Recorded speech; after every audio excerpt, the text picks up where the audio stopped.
मैंने आपसे कहा ना, खाली नमाज से आप मोमिन नहीं होने वाले, ये सबको पता है, हम सबको। हमारी नमाज है, मौलवी हो जाएंगे, मोमिन नहीं होंगे। मोमिन तब होंगे जब रास्तबाजी आएगी, सीधी बात करने की हिम्मत आएगी आपके अंदर, ठीक है। लोग आपसे डरना शुरू हो जाएंगे। मोमिन से हर इंसान डरता है, यहाँ तक कि मोमिन से दूसरा मोमिन भी डरता है। याद रखना, मोमिन इतनी जर्री चीज़ होती है, आम बंदे की तो कोई औकात ही नहीं ना।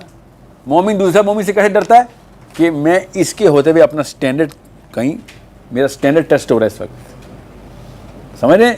इस लेवल का एक टेरर होता है मोमिन का कि इस बंदे से कोई कॉम्प्रोमाइज़, कोई नहीं, कोई एक्सपेक्टेशन नहीं है कॉम्प्रोमाइज़ की। मैं अभी एक बंदे से, मेरे क्लाइंट में बात कर रहा था, तो मैंने कहते हैं कि यार मेरी बीवी के साथ मसाइल हैं कि वो उसको रिस्पेक्ट नहीं है। मैंने कहा क्या हुआ? कहता है यार वो आजकल ना वेबसाइट खोली होती है तो हर तरह की तस्वीर आ जाती है वेबसाइट पे, तो सर्च इंजन खोला था मैंने, तो मेरी बीवी कमरे में आई और कहती क्या बेहया किस्म की वेबसाइट खोली हुई है, और उसने चाय उठा के लैपटॉप पे फेंक दी।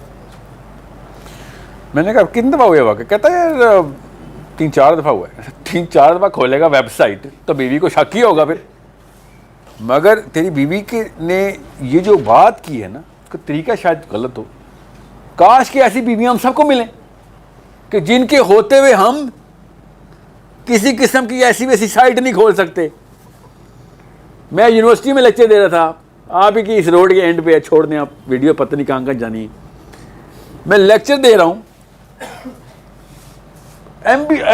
मास्टर्स की क्लास है, MBA की क्लास है लिटरली यार।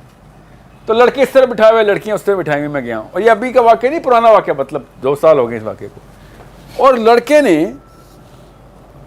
एक दाई कोई फाश किस्म की वेबसाइट लैपटॉप पे खोली हुई और बैठा हुआ बस साइड पे, और मुझे देख के ऐसे कर रहा था। तो कुछ ज़्यादा ही मैं किसी को पसंद आ जाऊँ, ये भी नहीं हो सकता ना। तो मुझे भी शक हो गया कि इतना तुझे मुस्कुराहट आ रही है मुझे देख के। तो मैं बात करते करते एंड तक गया हॉल के, और मैंने देखा कि क्या तू लैपटॉप के तो चला रहा था, काम अपना पूरा कर रहा है। मैंने कहा खड़े हो तो बेटा सुनो, क्या चाहते हो दुनिया से? कहता मुझे आपका सवाल समझ नहीं आया। मैंने कहा मैं लेक्चर के लिए आया हूँ, तुम यूनिवर्सिटी में आए हो, कोई तो मामला होगा, दुनिया से क्या चाहते हो, ये तुम क्या कर रहे हो? कहता मैं कुछ भी नहीं कर रहा सर। मैंने कहा मैं बता दूं क्या कर रहे हो? कहता नहीं सर। मैंने कहा तो फिर छोड़ो इस बात को कि तुम क्या कर, why are you doing this is the question, what are you doing? के तो मैंने तेरा पर्दा तो नहीं उठाना मैंने। इतने में लड़कों में शोर शुरू हो गया, लड़कियों में भी कि हो। मैंने लड़कियों की तरफ देखा, तुम्हें क्या है? पता चला सर वो भाभी कमरे में है, उस लड़के की होने वाली बीवी लड़कियों के सेक्शन में बैठी हुई है। एंड शी सेड सर, लड़कों ने मुझे बताया ना कि सर वो लड़कियों भी बताएंगे सर ये उनका क्या चाहते का आंसर ये है, बैठा हुआ है, ये चाहता है दुनिया में, वो उस लड़की से शादी करना चाहता है। मैं बार बार पूछ रहा ना दुनिया से क्या चाहते हो? जी ये चाहता है। एंड ऐसे तेरी होने वाली बीवी कमरे में मौजूद है, तुझे उसको पता है कि तू क्या कर रहा है? कहता है जी सर उसको पता है, आप उसकी टेंशन ना लें। And I looked at the girl and I said तुम्हें पता है वो क्या कर रहा है? कहती हाँ सर, लड़के ऐसे ही होते हैं ना। तेरे पास लड़के ऐसे होते होंगे भाई, हमारे पास लड़के ऐसे नहीं होते। और ये है वो औरत जिसकी वजह से जिसको मैं कमजोर कह रहा हूं, जिसकी वजह से बुज़दिल बच्चा पैदा होगा तेरे घर। तेरे लो स्टैंडर्ड्स की वजह से तेरे बच्चा और भी लो स्टैंडर्ड में पैदा होगा। तूने कॉम्प्रोमाइज किया भाई, बंदा ऐसा है। तेरे होते हुए तो इसके चक्के छूट जाने चाहिए कि मैं इसके होते हुए क्या किसी से कर रहा हूं। सो बहुत गौर से समझना, हमारी बेटियां, हमारी माएँ, हमारी बहनें हमारे घर के अंदर हमारा माहौल लिफ्ट करने के लिए होती हैं। उनके होते हुए गाली नहीं निकलती मुंह से किसी गाली गलोच बंदे की। आपने नोट नहीं किया कितना मर्जी बड़ा गाली गलोच वाला बंदा हो, औरतों को देख के चुप हो रहा कि नहीं यार यहाँ पे नहीं। इस लेवल की बरकत अल्लाह ने वही भी औरत में रखी हुई है कि वो अपनी सैंक्टिटी को बरकरार रखती है। ग्रेस उसकी कॉम्प्रोमाइजेबल नहीं है। मोहल्ले को छोड़ें, रोड के ऊपर भी कोई लड़ाई हो जाए और लड़की हो तो पीछे हो जाते हैं लोग कि नहीं यार कोई एक इस लेवल पे नहीं मैं जा रहा कि एक लड़की के साथ में कोई नाजेबा हरकत, वो भी 10 दराजी कर दूं कि कोई हाथ उठा लूं, ऐसा नहीं हो सकता।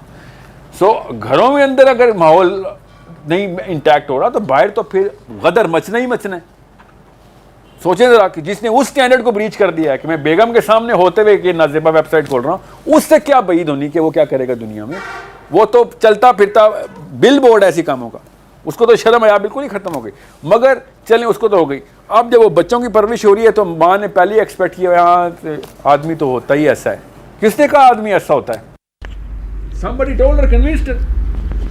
वो कमज़ोर थी, मान गई बस। कमज़ोरी लोग ऐसी बात मानते हैं, नहीं तो आप कह के दिखाएं किसी को, लग पता जाएगा कि ताकतवर बंदा जवाब कह देता है कि क्या खोला है तूने मेरे सामने, क्या कर रहे हो मेरे सामने। हम तो किसी लेवल के ऊपर, ये क्या नाम था उनका, खादिम साहब, पूरी कौम उनको इसलिए नहीं फॉलो कर रही, आधी कौम तो गाली क्यों देता है, बाकी के 99% बातें डिलीट कर दो, क्यों गाली देती। कई जगहों पे तो बनती भी नहीं, जाने देते थे ना गाली, कोई भी होता था, जिन चीज़ों में उन्होंने दिए कोई भी होता वहाँ पे दलकारी चीज। मगर चले किस लेवल के ऊपर स्टैंडर्ड सेट हो जाए कि अल्लाह के काम करने वाला बंदा है तो तुझसे हल्की सी भी गलती बर्दाश्त नहीं करेंगे हम, स्टैंडर्ड नहीं कॉम्प्रोमाइज होने देंगे तेरा। इतनी सेंसिटिव चीज़ है कि अल्लाह रसूल की बात हो रही है तो कौम साइकोलॉजिकल डिसोनेंस में चली जाती है कि नहीं नहीं नहीं ये कैसी बात करते करते गाली क्यों दे दी, टीवी बंद कर दिए लोगों ने, उनके खिलाफ शुरू कर दिया कि नहीं ये क्या बात की। कितना कोई हाई स्टैंडर्ड, अल्लाह ताला का निज़ाम खुद अपना स्टैंडर्ड कैसे मेंटेन करता है। सो जिस वक्त आपके स्टैंडर्ड्स मैच्योर हो जाएंगे, लोगों ने आपके आने से पहले सफाइयाँ करनी है। ये होता है मोमिन का लाइफस्टाइल। कमरा पहले से साफ हो रहा होगा, दोस्त होंगे आपके, चीज़ें छुपा रहे होंगे, जैसे कोई साहब इंटरव्यू लगा। ये वक्त आ सकता है आप में से 4 या 5 दिन कंसिस्टेंट एफर्ट दिखाएं, देखें आपके माहौल में कैसे करेक्शन शुरू हो जाएगी। आपके सगे दोस्त, बचपन के दोस्त भी सिगरेट छुपा रहे होंगे, तो चीज़ें छुपा रहे होंगे कि वो दोस्त आ रहे यार उसके सामने।